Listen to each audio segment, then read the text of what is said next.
자, 이제 263쪽이 인용 표현인데 인용 표현은 다른 사람의 말을 전달해 주는 거예요. 그래서 그 전달하는 것을 그 사람이 말은 그대로 전달하면은 따옴표 붙여서 직접 인용. 내가 그거를 좀 정리해서 전달해 주면 간접 인용이라고 얘기하죠. 근데 표현 방식이 내 생각보다 어렵지 않습니다. 그래서 인용 표현은 다른 사람의 말이죠. 그래서 한 3줄 정도밖에 안 될 것 같은데, 네, 첫 번째는 타인의 말을 네, 발화자가 말하는 사람이죠. 발화자가 네, 전달하는 말하기죠. 전달하는 것을 바로 인용 표현이다라고 얘기를 하는 겁니다. 타인의 말 또는 타인의 글일 수도 있어요. 네, 근데 여기 종류로 바로 들어가도 되거든요. 그래서 여기서 종류를 보면, 네, 종류를 보면 당연히 첫 번째, 네, 직접 인용이 있겠죠. 네, 직접 인용은 타인의 말을 있는 그대로 전달하는 겁니다. 그래서 네, 타인의 말이나 글이죠. 타인의 말이나 글을, 네, 타인의 말이나 글을, 네, 원래 그 사람이 얘기했던 글을, 네, 원래의 표현과, 네, 형식을 그대로 유지해서 전달하는 겁니다. 네, 그대로, 네, 유지하며, 네, 전달하는 것이 바로 직접 인용이다. 그래서 이 직접 인용 같은 경우에는 네, 구조가 있을 거예요. 그래서 이 문장 구조를 이렇게 체크해 보면 일단 상대방 어떤 상황에 관련된 또는 발화자 자신에 관련된 주어가 있을 거고 어떤 경과 문장, 네, 주어, 목적어, 서술어 등등의 성분들이 있을 거예요. 근데 중요한 건 여기 큰 따옴표가 붙죠. 큰 따옴표 안에 상대방이 말했었던 또는 상대방이 썼던 그 글의 내용, 네, 주어와 서술어를 그대로 써줍니다. 주어와 서술어를 그대로 써주고 그 다음에 여기에 라고라고 하는 네, 표현을 쓰게 되죠. 그래서 네, 인용조사라고도 얘기합니다. 그래서 라고라고 하는 네, 직접 인용을 나타내는 거죠. 직접 인용조사를 사용하게 되죠. 라고를 쓰게 되면서 또 네, 마지막 큰 서술어가 있을 겁니다. 그래서 핵심은 요 부분이에요. 요 부분이 라고에 있는 요 큰 따옴표가 있는 요 부분이 원래 표현과 형식을 그대로 유지했다라고 하는 것이 바로 이 부분입니다. 주어와 서술어 표현에서 큰 따옴표에 들어간 주어 서술어 표현이 네, 그대로 유지가 되는 거예요. 비교적 네, 객관적인 느낌이 들죠. 네, 객관적인 느낌이 들고 정확성이 어느 정도 좀 살아있는 것 같습니다. 다음 두 번째. 간접 인용이 있는데, 네, 간접 인용은, 네, 타인의 말이나 글이죠. 네, 타인의 말이나 글을 이제 좀 약간 변화를 주는 겁니다. 네, 그래서, 네, 말이나 글을 원래 표현이 아니라, 네, 그죠? 네, 내용만 좀 유지하는 거죠. 그래서, 원래의 네, 형식을 무시하고 원래 형식을 무시하고 어떻게 됩니까?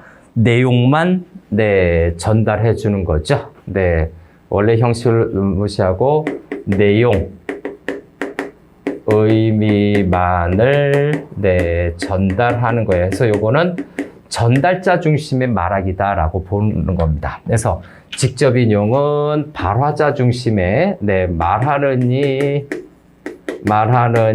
네, 중심의 전달이라고 본다면 요 간접 인용은 네, 그 뭡니까? 전달자 중심의 네, 전달자 중심의 네, 전달 이렇게 해볼까요? 네, 전해주는 거죠.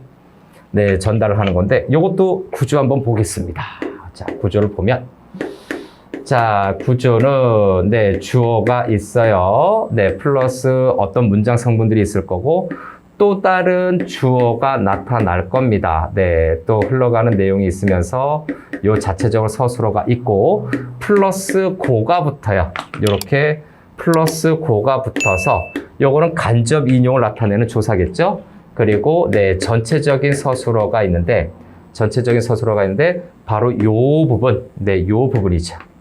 그래서 요 고는 일단 간접 인용을 나타내는 간접 인용의 조사다라고 정리를 할 수가 있을 거고, 요 주어와 서술어는 네, 원래 형식을 무시한 표현이 되는 것이 바로 이 부분입니다. 원래 형식 무시하고 내용이나 의미만을 살려놓은 거예요. 주제의식이 같을 뿐 표현 방식은 좀 달라졌다라고 보시면 됩니다.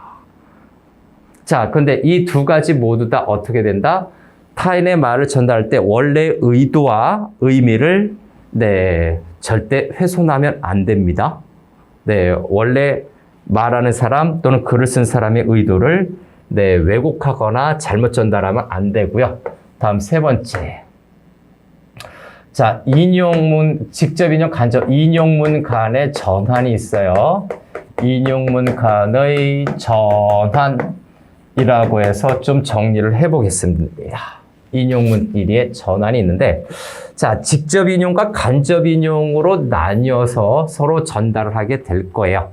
그러나 예, 직접 인용을 먼저 했으니까 일단 하나만 해도 어느 정도 좀 되니까 네, 직접 인용을 기준으로 해서 한번 해보겠습니다. 일단 직접 인용문은 저기 있는 것처럼 네, 주어와 흘러가는 내용 플러스 큰 따옴표에 주어와 서술어가 있을 거고 라고가 있은 다음에 플러스 네, 또 서술어가 있죠. 네, 이런 구조가 되는데, 또 한편으로 네, 간접 한 두 줄 정도 비워야 될 거예요. 네, 간접 인용에 해당되는 것은 네, 주어가 있고 또 흘러가다가 또 다른 주어 같은 내용, 그 다음에 네, 서술어가 있고 플러스 고가 있고 또 흘러가서 네, 서술어가 이렇게 있지요.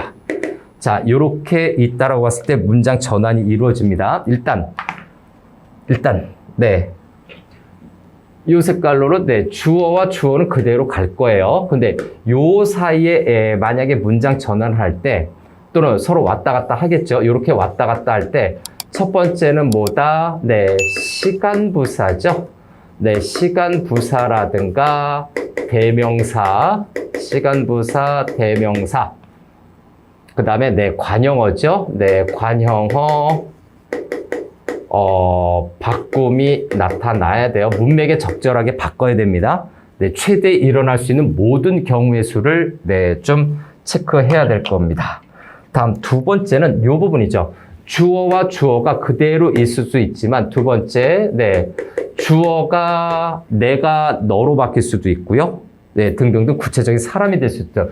주어를 네, 조절해야 됩니다. 주어 조절해야 되고요. 그 다음에 서술어 파트에서 나면 이 서술어 파트는 세 번째, 네, 서술어의 네, 시제라든가 선어말 어미라든가 네, 시제, 선어말 어미, 높임 등을 조절해야 됩니다. 물론 반대의 경우도 마찬가지예요. 반대의 경우도 마찬가지다. 주어와 서술어 이 부분 조심해야 되고, 고는 라고는 고로, 고는 라고로 해서 네, 인용조사를 또 조절을 해야 되겠죠. 그거는 따로 안 쓸게요. 그래서 그걸 따로 안 쓰고, 그 다음에 서술어죠. 네, 서술어도 원래는 고치지 않는 게 일반적이지만, 네, 원래는 고치지 않는 게 일반적이지만, 서술어와 서술어에서 네, 일부 네, 표현을 네, 조절할 가능성도 있습니다. 원래는 흐트러지지 않는 건데, 저기 앞부분에서 대명사라든가 또는 관형사, 대명사? 네, 대명사라든가 관형어, 수사 또는 저 인용절에 있었던 네, 각종 시제라든가 또 거기에서도 대명사가 조절이 되겠죠. 그거에 영향을 받아서 여기에서 일부 조절이 될 가능성도 있다라는 거죠. 요거는 이렇게 구조적인 것보다 실제 예문을 바꿔보는 것이 우선이고, 시험 문제에 가장 압도적으로 나오는 것은 네, 직접 인용과 간접 인용이죠. 네, 직접 인용과 간접 인용의 네, 라고 하고 고가 명확하게 구분되지 않고 뭐뭐 고로, 예, 이 고로 통일되는 직접 인용과 간접 인용의 예문을 좀 자주 내는 편이에요. 예문을 하다 보면 그 고로 직접 인용도 되고 간접 인용도 되는 그런 예문이 있을 겁니다. 그죠? 네, 그래서 그거를 체크하면 되겠습니다. 자, 그래서 인용 표현은 이렇게 또 마무리 한번 하고요.